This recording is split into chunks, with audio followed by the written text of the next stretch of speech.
बिस्मिल्लाहिर्रहमानिर्रहीम। अस्सलाम वालेकुम दोस्तों, आप देख रहे हैं MW TV। मेरा नाम मोहम्मद वारिस है। मोदी इस वक्त अपनी फ्रस्ट्रेशन निकालने के लिए अपनी जो मुल्की हालत है उससे अपनी आवाम का ध्यान हटाने के लिए पाकिस्तान पर उल्टे सीधे बयानात कसता रहता है और कुछ इसी तरह का बयान उसने दिया पाकिस्तान के खिलाफ। और उसने ये कह दिया कि मैं पाकिस्तान को 7 से 10 दिन में तबाह बर्बाद कर सकता हूँ और हमारी मुसल्लह अफवाज में इतनी ताकत है कि वो पाकिस्तान को ख़त्म कर सकती हैं और पाकिस्तान पर कब्जा कर सकती हैं।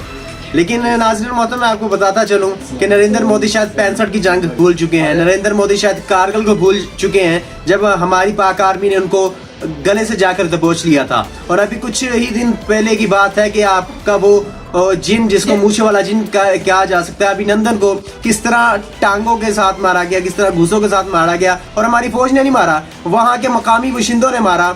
और आपकी ये औकात है फौज की और आप बातें करते हैं पाकिस्तान के मुतालिक। आपको शर्म आनी चाहिए नरेंद्र मोदी। आपका स्टॉक एक्सचेंज इस वक्त जितनी मंदी का रुझान उसमें है उसकी नज़ीर कहीं आप माजी में नहीं मिलती। आपकी इकोनॉमी बिल्कुल गिर रही है और आपने जो मुतनाज़ा शहरियत का बिल पास करवाया था उसके खिलाफ पूरे मुल्क में आपके मुजाहरे हो रहे हैं। तो आप किन बातों पर पाकिस्तान को इस तरह की धमकियां, गीदड़ धमकियां देने में कोई आप कसर नहीं छोड़े। लेकिन नरेंद्र मोदी, मैं आपको बताता चलूं कि आप एक नामर्द हैं और मैं इस वीडियो में आपके जितने भी काले करतूत हैं वो उनको मैं बताने चाह रहा हूं। और अगर आप ये साबित करना चाहते हैं कि आप मर्द हैं तो आप मेरी वीडियो पे कोई एक्शन जरूर लीजिएगा और मेरी वीडियो पे कोई ना कोई रिप्लाई जरूर दीजिएगा। नरेंद्र मोदी, मैं आपको बताना चाहता हूं कि जब आप छोटे से बच्चे थे तो आप चोर थे और आप मक्खन चोरी किया करते थे।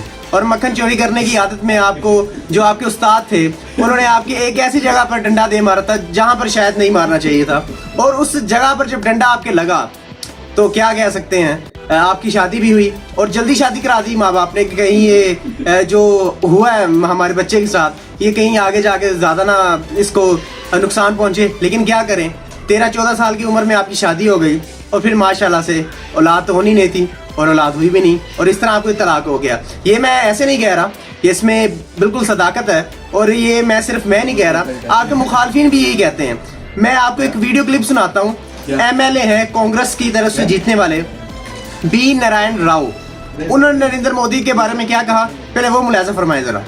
नामर्दों से शादी हो सकती है, नामर्दों से शादी हो सकती है, औलाद नहीं होते, औलाद नहीं होते। मोदी से शादी हो सकता है, औलाद नहीं होते, औलाद नहीं होते। ये काम करने वाला प्राइम मिनिस्टर नहीं है, ये झूठ बोलने वाला।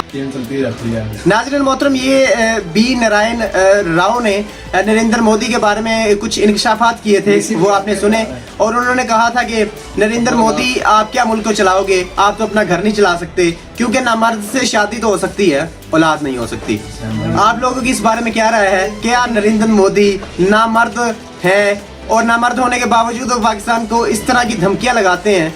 तो आप लोगों की क्या राय है कमेंट में जरूर लिखिएगा। और अगर आप सच्चे पाकिस्तानी हैं तो कमेंट में पाकिस्तान जिंदाबाद और मोदी नामर्द जरूर लिखिएगा।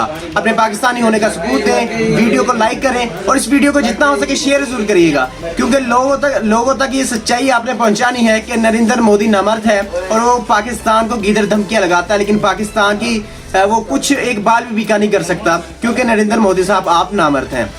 अपनी राय का इज़हार कमेंट में जरूर करिएगा। अब आपसे मुलाकात होगी इंशाल्लाह ताला नेक्स्ट वीडियो में। अगर आप हमारे चैनल पे नए हैं तो चैनल को सब्सक्राइब कर लें और बेल आइकन हिट कर लें ताकि हर नई आने वाली वीडियो का नोटिफिकेशन आप तक पहुंच जाए। अब आपसे मुलाकात होगी इंशाल्लाह ताला नेक्स्ट वीडियो में।